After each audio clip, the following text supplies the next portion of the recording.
हरे कृष्णा, राधे राधे, जय माता दी। भक्तों, बहुत बहुत स्वागत है आप सभी का हमारे श्री राधे चैनल में। तो फ्रेंड्स, आज की वीडियो में हम आपको नवरात्र में दुर्गा सप्तशती का पाठ हम सरल विधि से कैसे करेंगे यह दिखाने वाले हैं। तो पाठ करने से पहले आप स्नान वगैरह कर लें, उसके बाद आसन लगा लें, धूप दीप जला लें। कुछ भोग आप माता के लिए ज़रूर से रखें। मैंने यहाँ पर देखिए बतासे का भोग लगाया है, पंचमेवा। आप कोई भी खीर बना सकते हैं, ड्राई फ्रूट्स वगैरह रख सकते हैं, बतासा, गुड़, मिश्री जो आपके पास हो, या दूध से बनी मिठाइयों का भी आप भोग लगा सकते हैं।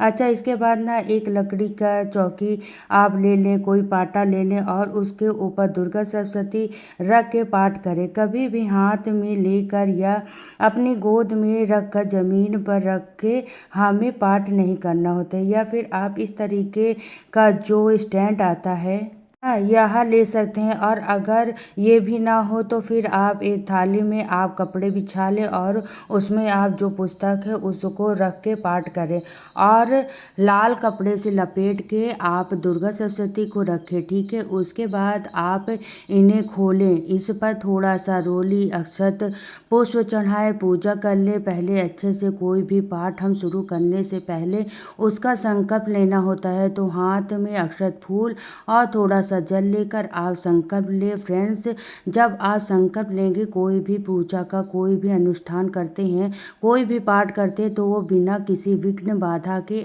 आपका पूरा होता है। और कि अगर कोई भी मनोकामना है जिसके लिए आप यह पाठ कर सकते हैं, तो वह भी आप माता रानी से बोल सकते हैं। और यह आपको सिर्फ पहले दिन ही ऐसा करना है, ठीक है। उसके बाद देखिए हमें पुस्तक लेनी है। तो ये दुर्गा सप्तशती की पुस्तक है। ये मुझे कई साल से मैं इसी से पाठ करती चली आ रही हूँ। तो आइए देखते हैं कि कैसे मैं पाठ करती हूँ। हर दिन टुकड़ों में किस तरीके से पाठ किया जाता है, क्योंकि कोई लोग तो देखिए पूरे किताब एक ही दिन में पढ़ते हैं, लेकिन सभी के पास इतना समय नहीं होता है। तो अभी मैं आपको आगे बताऊंगी कि आप किस तरीके से अध्ययन को बांट सकते हैं। और ये देखिए दुर्गा सप्तशती का है। पहले इनको हमने टीका चंदन कर दी है, आप प्रणाम कर लीजिए, फिर उसके बाद पाठ शुरू करना है। उसके बाद देखिए दुर्गा माता की स्तुति आप पढ़ सकते हैं और उसके बाद आपको दुर्गा माता के 108 नाम पढ़ने हैं। दुर्गा माता के 108 नाम पढ़ना बहुत ही अच्छा होता है और इसे हमेशा उच्च स्वर में ही पढ़ना चाहिए। अच्छा, एक चीज़ मैं आपको बता दूं कि अगर आपको संस्कृत अच्छे से नहीं आती है तो पुस्तक आप संस्कृत में ना लें, नहीं तो आप जो हिंदी में पुस्तक आती है जैसे कि मेरे पास है, आप इस तरीके से ले सकते हैं कि उच्चारण गलत नहीं होना चाहिए, आप ध्यान रखें। इसके बाद देखिए यहाँ पर होता है माता रानी के कुछ मंत्र दिए हैं जिसे कि आप 11 बार 21 बार जाप कर सकते हैं, जिसमें कि सबसे सरल मंत्र होता है ओम दुर्गाय नमः। दूसरा मंत्र है ओम ऐं ह्रीं क्लीं चामुंडाय विच्चे। तो आपको जो भी मंत्र उच्चारण करने के लिए आसान हो उस मंत्र का आप 11 बार 21 बार 108 बार जाप कर सकते हैं। और या फिर सर्व मंगल मांगल्ये शिवे सर्धिका साधिके शरण में त्र्यंबके गौरी नारायणी नमोस्तुते। अब इस तरीके से जो है 5 बार 7 बार बोल के सबसे पहले आपको ये देवी का कवच है उसका पाठ करना है। तो फ्रेंड्स, देवी के कवच का पाठ तो हम सभी को ज़रूर से करना चाहिए। उसके बाद हमें अगला स्तोत्र करना है और उसके बाद हमें कीलक स्तोत्र करना है। तो ये 3 पाठ के बाद ही हमें प्रथम अध्याय पर आना है। और यह 3 चीज़ आपको रोजाना पाठ शुरू करने से पहले पढ़ना है, ठीक है। देवी कवच हो गया, अगला स्तोत्र हो गया, कीलक स्तोत्र हो गया, ठीक है।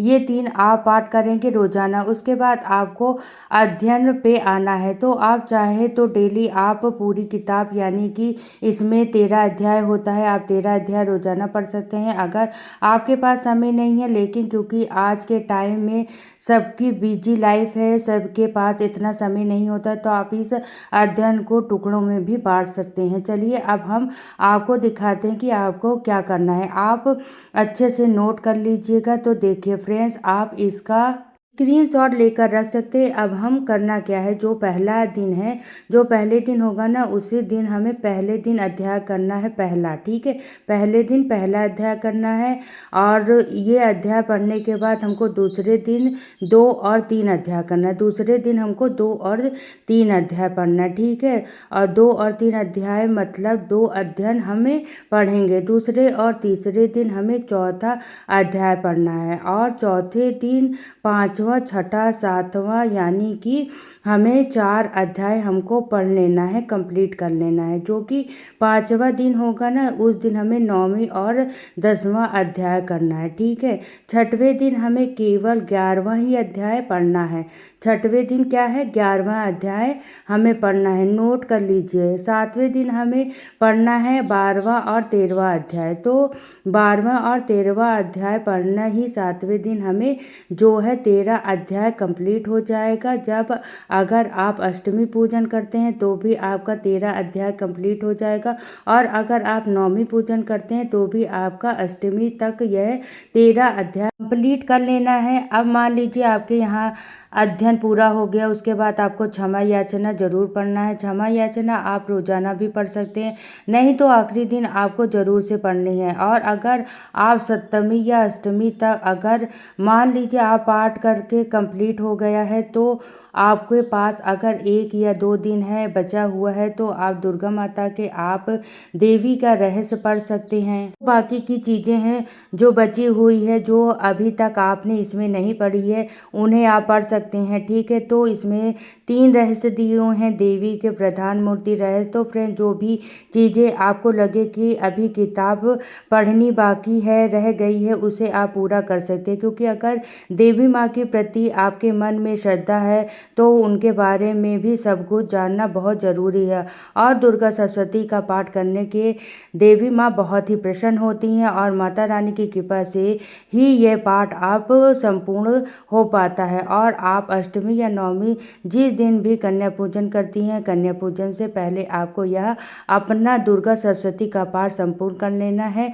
ठीक है, इसके बाद आप हवन करें और माता के प्रेम पूर्वक आरती करें। तो फ्रेंड्स, उम्मीद करते हैं आज की वीडियो में जो हमने आपको दुर्गा सप्तशती का पाठ करने की सरल विधि बताई है, यह आपको पसंद आई होगी। वीडियो अच्छा लगा हो तो लाइक शेयर करिएगा, कमेंट जरूर करिएगा। चैनल पर पहली बार आए हैं तो सब्सक्राइब कर लीजिएगा। फिर मिलते हैं नेक्स्ट वीडियो में। तो सभी को राधे राधे, जय श्री कृष्ण, जय माता दी।